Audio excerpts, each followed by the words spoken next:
Episode 524, The Rising Star. "Why don't you want me to fight him?"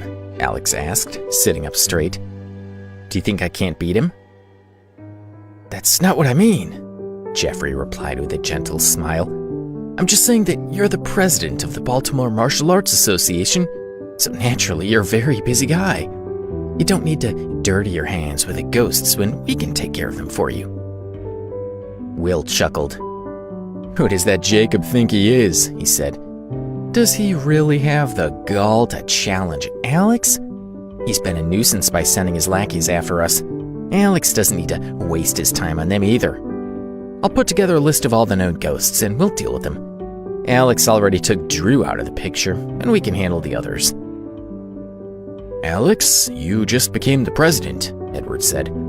"You should focus on taking care of the Baltimore Martial Arts Association first.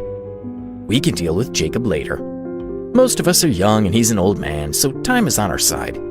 Let's just be patient and not do anything too hasty." All of the martial artists nodded in agreement.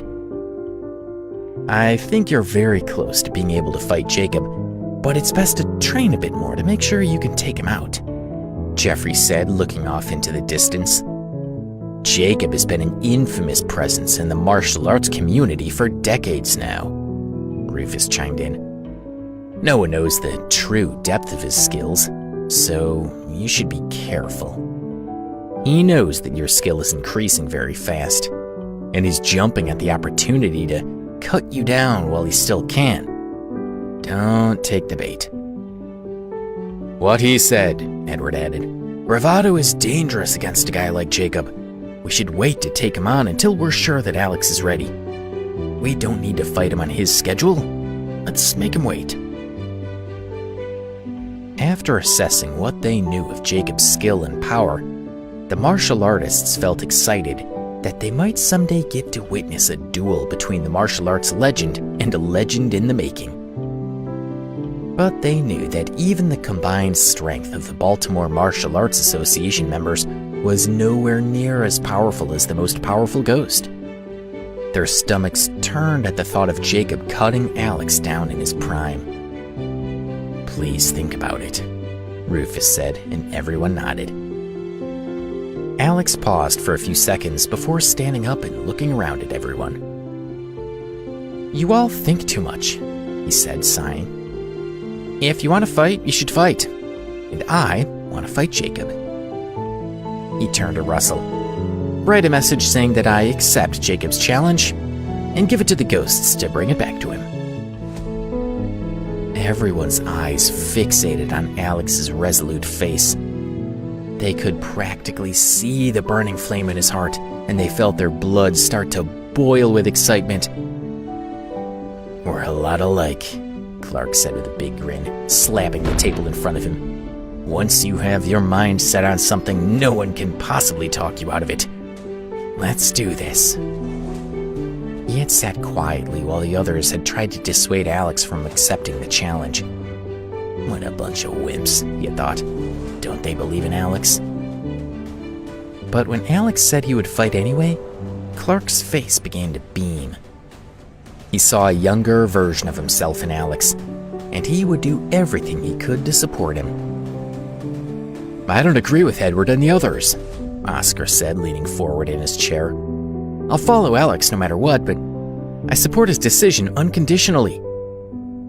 He knows what he's doing, and we should help him get the job done. If he can take out a master as powerful as Theo, he definitely stands a fighting chance against Jacob," he thought. The crowd of martial artists began to echo Alex's words, and their chant grew louder and louder as more voices joined in.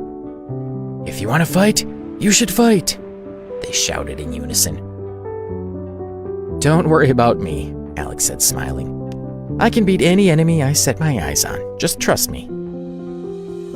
All of the younger martial artists sat in awe of his confidence and offered their complete support.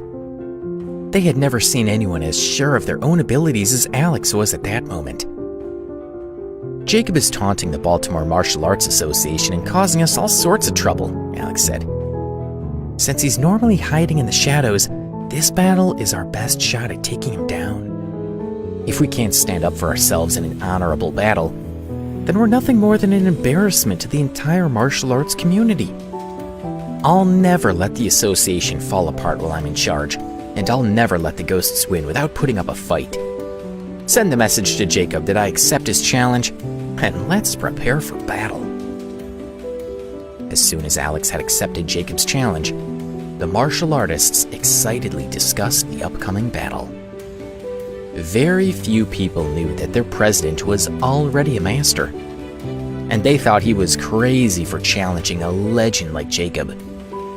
Even the people who knew his true power thought that he should be cautious against the world-famous master.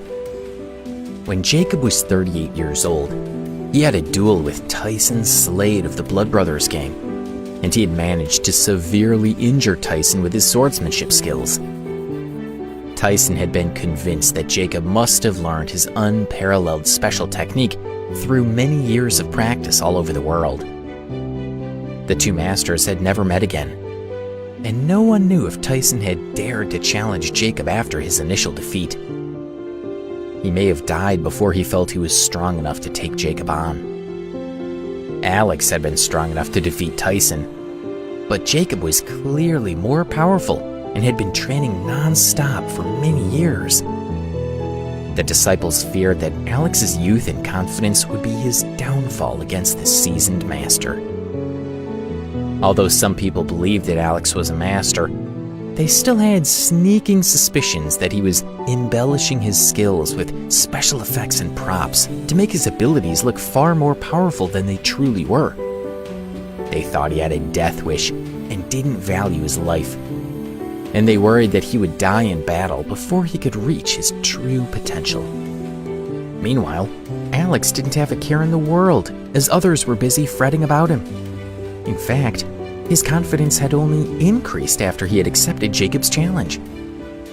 He knew that he had to win the battle because he wasn't fighting only for his own life, but for the reputation of the entire Baltimore Martial Arts Association. He refused to let Jacob and his gang of ghosts humiliate his organization.